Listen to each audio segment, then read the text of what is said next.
Giniit ni Palace Press Officer Jose Claire Castro na may karapatan naman si Senator Judge Amy Marcos na magtanong kay dating OVP Special Disbursing Officer Gina Acosta sa impeachment trial ni Vice President Sara Duterte.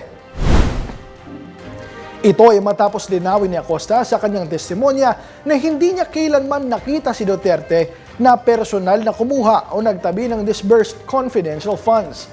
Ngayon man, sinabi ni Castro na dapat tingnan kung saan patungo ang mga tanong ni Marcos, lalo na kung ang layunin nito ay ipakitang hindi pisikal na humawak ng pera ang vice-presidente at hindi siya direktang sangkot sa paggawa ng mga dokumento.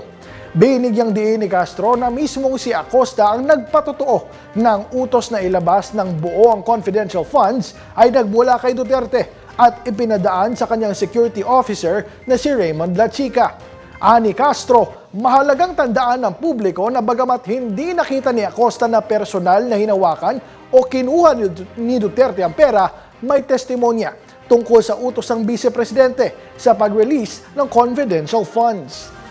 So, ang ibig sabihin nito, ang may command, ang may control, ay walang iba, kundi si VP Sara. So, hindi kailangang makita ng SDO personally kung nahawakan physically yung pera. Hindi naman kailangang hawakan ng pera para magastos. Pwedeng iutos lamang ito. Makikita dito, ang control, ang command ay nanggagaling sa vice-presidente at yun mismo ang inamin ni ex-SDO ng OVP na si Gina Acosta. Hindi siya nagpatumpik-tumpik na aminin na ang lahat ng nag-utos nito ay walang iba kundi si vice-presidente.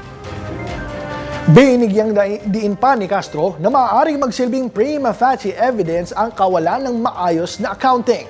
Anya, kung hindi maayos na na-account ang pondo at hindi na maipakita ang mga kinakailangang dokumento, maaari itong magbigay ng batayan para pagdudahan na nagamit ang pera para sa personal na layunin.